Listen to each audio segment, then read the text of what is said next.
Hello there, members. I hope that all is well with you. So today marks the day of the very last members only video that I am going to be doing for my channel. I will be releasing a video in just a few short days with some updates of how things are going to be restructured for my YouTube channel going forward. So keep an eye out for that video because I don't want you guys to miss it. But today I am bringing you part 4 of my Christmas village setup, which is my neighborhood. And I love the way that this turned out for this year's village design. So check it out and let me know what you think. All right, so it is time to begin my neighborhood build for 2023. I am really excited about this build because I'm going to have really good size yards in this neighborhood platform. So as you can see, I already pre-cut all of my styrofoam pieces, but I'll go ahead and walk through them with you. So the bottom 3 are all separate right now. None of these have been glued together yet. These 3 pieces are all the same size. Then I cut this piece all one with this little curvature at the bottom so that as I cut this one separate, it will just lay on top there to create the last level. And then it's all getting glued together like that. So what I'm going to do is go ahead and get all of these pieces glued together. I am going to be using my foam fusion from Hot Wire Foam Factory. And adhering all of these, I will add my weights to it after the fact, my little blocks over here, to make sure everything dries tightly together.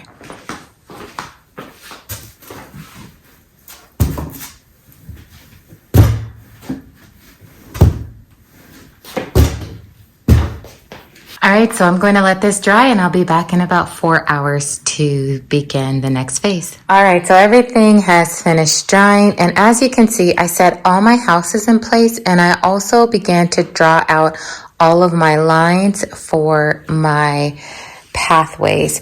Now, all of these here that go off to the side and up this way, I kept them all consistent at 2 inches wide. And then the large pathway where you enter the neighborhood here, I put at 4 inches to match the other one that I did on the other side. And this house has the big dramatic scene going up the center of that one. So I am going to go ahead and begin to carve this out first, and then we'll move on to the next step. All right, so I am outside on my back patio and you can see the enclosed, oops, hold on guys. Sorry, I had my mask on. I didn't realize I might be sounding muffled. I am beginning to carve the cobblestone, but I just wanted to do it, a few of them on camera with you really quickly so you can see how I carve this out. I literally just create any random shape and go deep enough so that the black will show through as grout lines, but not too deep where it will be hard to penetrate down to the bottom of where you cut. And I literally just make little random stone patterns. That's it. There's nothing special to this. It's super simple and easy, but the effect at the end looks amazing. Also, I am using my hot knife from Hot Wire Foam Factory, and I love this 3-inch blade. It gets hot. The tip of it is really thin. So this is my favorite tool to carve cobblestone with because your grout lines just don't end up being as wide as with some of the other tools. So this is my preferred tool of choice when I am doing work like this. All right, you guys, so all of the carving has been completed. I also carved the front face of each elevation, and then I went ahead and added scrap pieces of styrofoam like you guys have seen me do loads of times, and I am going to put some plaster strip over these and then put foam coat over it. So let's go ahead and move on to the next step. All right, guys, I am going to begin plastering, and I have my water for my plaster already set out. I have some smaller cut pieces. I always cut a few smaller pieces of plaster to fill in like small gaps or holes where there might be a little bit of an overlay. But you guys, this is how I measure out my plaster. I literally just hold a piece up to the side to see how long it needs to be, and then I cut them all the same length and I line them up to make sure that I cut the exact amount that I need to complete the entire job. So I'm going to go ahead and show you, for those of you who have not seen me plaster, I'm going to do a few strips with you so that you can see what I'm doing, and then I'm going to go ahead and finish this up. You can buy plaster strips on Amazon or any craft store. All right, so I am going to go ahead and start in the middle here, and I'm going to take my plaster strip, dip it in my water, and I'm going to hold both ends so that the strip stays straight. And I am going to apply this on the very edge of this because I don't want this to go too far over into my walk path that I created.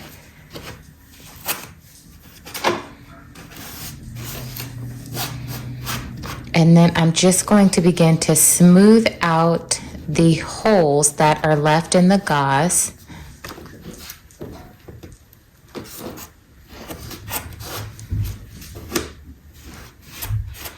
And then I'm going to move on and keep applying.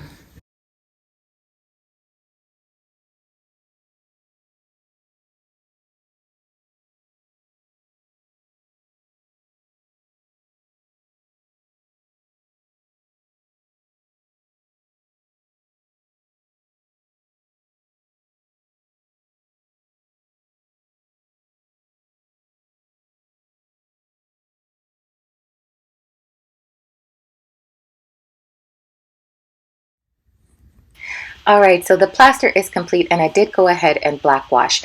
Now, before I black washed this, I did add a layer of foam coat to this. If you have not seen me use foam coat, I did that in part 2 and 3 of this series, and I will link those videos at the end of this one so that you can see how that is done. And now here is just a close-up of everything that I black washed. Always, anything that I carve, you'll see the walk path there, as well as all the stonework. All right, so I have pre-mixed a layer of dark gray paint. That is going to be my first coat, and I am just going to wipe all of the excess paint off the brush and just keep a little bit on there and gently swipe back and forth over the face of the rocks.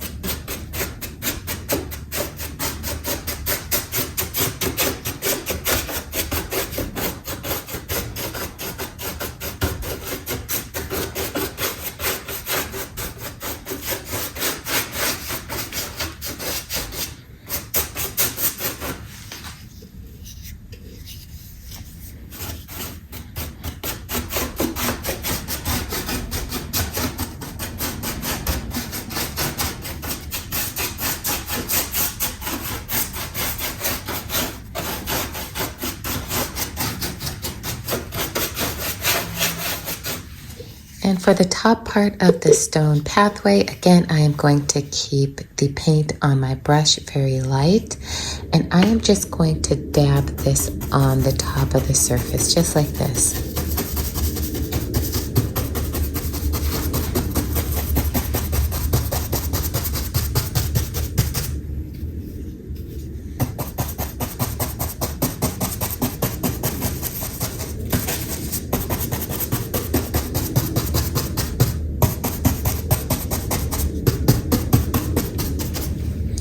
All right, and I am not worried about full coverage on my very first coat because I'm going to add about 3 layers of gray paint to this, the exact same way you just saw me apply this. So I'm going to go ahead and add those layers and I'll be right back.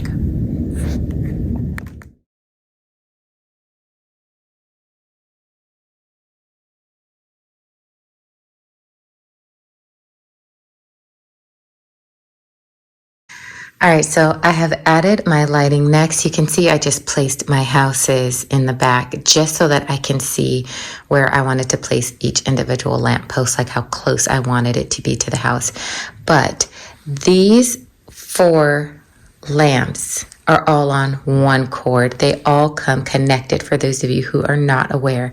So I have hot glued them down to this surface, and then I have used floral pens like these that you can buy at Hobby Lobby, Michael's, any craft store, and pinned the cord down so that when I lay my moss mat on top, it'll be smooth. Now, I did have to come across this cobblestone pathway in order to bring this 4th lamp up here. What I did was tucked the cords into the grooves, and then I cut one of these floral pins in half and used just a little bit of that lip to secure it down in place. You can see the floral pin right there on that one, and then right there on that one. And then I also ran it in the groove of the wall to hide it.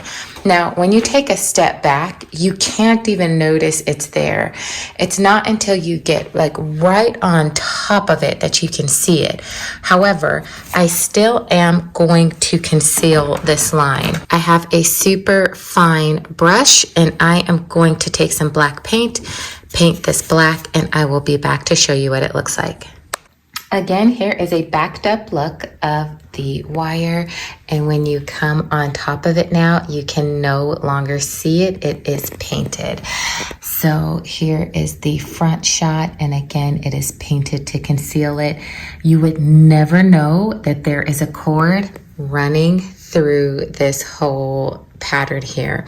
Now I will tack this down as well. The box to this is ran through the back. This box will actually be dropped behind the platform here and underneath the table, so that will not even be visible.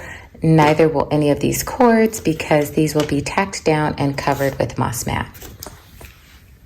All right, so everything has been completely tacked down and hot glued everywhere. I also did go ahead and cut the holes into my styrofoam where I wanted each one of my houses so that I can drop the cords directly down in there. So now I am going to have to take a break because I ran out of moss mat and I didn't realize it. So I need to go pick some up from the store, and I will probably pick this project back up tomorrow. All right, you guys, so the grass is all laid, and I did go ahead and pick up the moss mat roll that I was telling you guys about. This is the Pro Flora brand. It is 18 by 48 inches, and it comes in a roll that all you have to do is cut it and either tack it down with your floral pens or glue it down. Most of these I actually tacked down on this base instead of gluing it so that I can reuse it if I choose. This bag was about $13. So one other thing that I want to show you, you guys did see how I put the holes in my base. So also I cut this moss mat in an X shape over the hole so that I can run my cord through when I need. But when the cord is not there, you cannot tell that there was even any slices or damage done to the moss mat. And I like doing it that way, so as I undo the floral pens, I could just reuse this in a different application, and that is not going to be a big hole. So it will still give me coverage wherever I need in another spot. So now I'm gonna go ahead and just get this thing decorated. I will be right back and show you the finished product.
So thank you guys so much for hanging out with me. Please give me a big thumbs up for this video if you haven't done so already.